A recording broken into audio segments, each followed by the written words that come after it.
There was much more to the man than just athletic accomplishments. Muhammad Ali took stands where others would not and became a voice to the voiceless. From humble beginnings, he became one of the most recognized and prominent figures in modern history.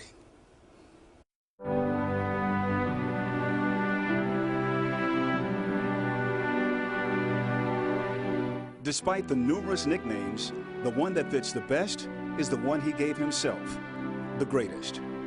No other athlete has ever commanded the world stage like Muhammad Ali. A champion whose career was equal parts brilliance and brashness. Those who challenged him learned the hard way, often chafing under the heat of his unstoppable charisma. But beyond the canvas, his legacy included 4 marriages and 9 children, one of whom, a daughter, would follow him into the ring.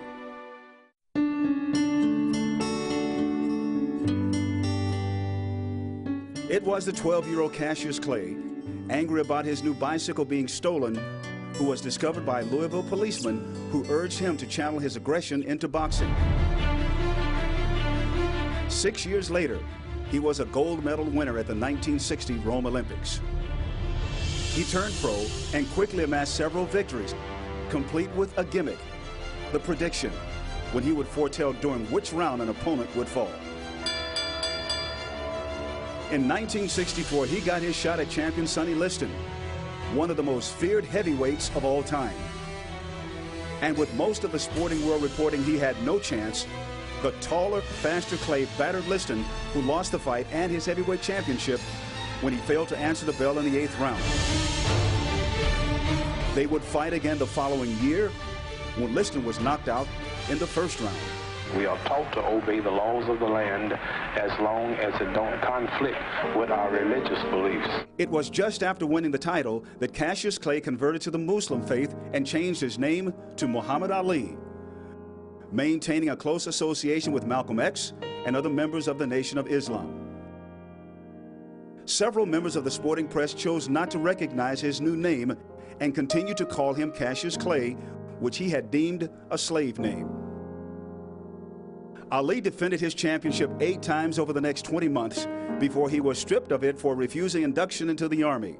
He was convicted of draft evasion and sentenced to 5 years in prison.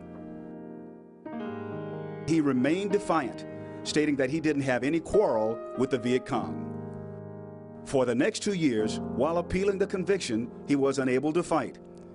3 months before the Supreme Court overturned his conviction, a New York court ordered his boxing license restored, setting the stage for one of the most anticipated heavyweight matchups in history. Ali and Smoking Joe Frazier, the man who had earned his championship after Ali had been stripped. Ali stirred the promotional pot with a genius seldom seen before. And by the time the two stepped into the ring at Madison Square Garden on March the 8th, 1971, Frazier's hatred for Ali had been well documented, and an estimated 300 million people worldwide would see the fight.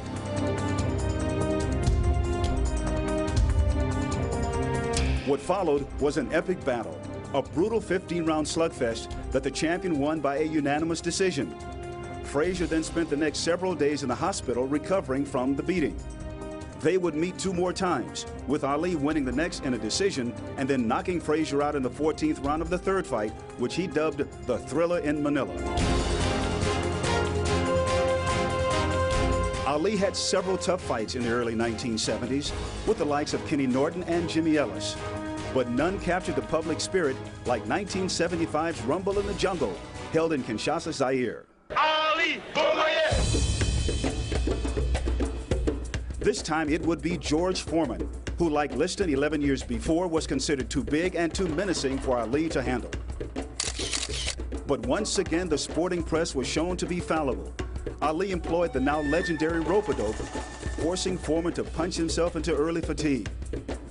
Ali took advantage in the 8th round, knocking the champion out to the delight of the Kinshasa crowd.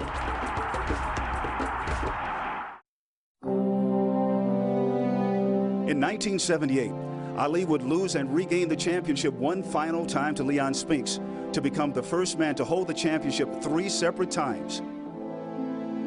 He retired for good in 1981 with a record of 56-5. And it was soon after that the world learned he was suffering from the effects of Parkinson's disease, a result of too many fights and too many punches.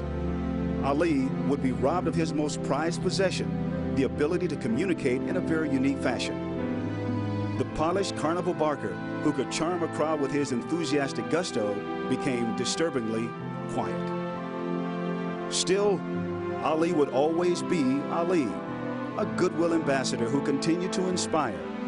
He came full circle in 1996 when he lit the flame at the Olympic Games in Atlanta. And the man whose stances once had divided the nation was now embraced and hailed a great American. Perhaps that's why, as his daughter once said, it was hard to feel sorry for her father because he always refused to feel sorry for himself. Pity would have been unworthy for the man we came to know as the greatest.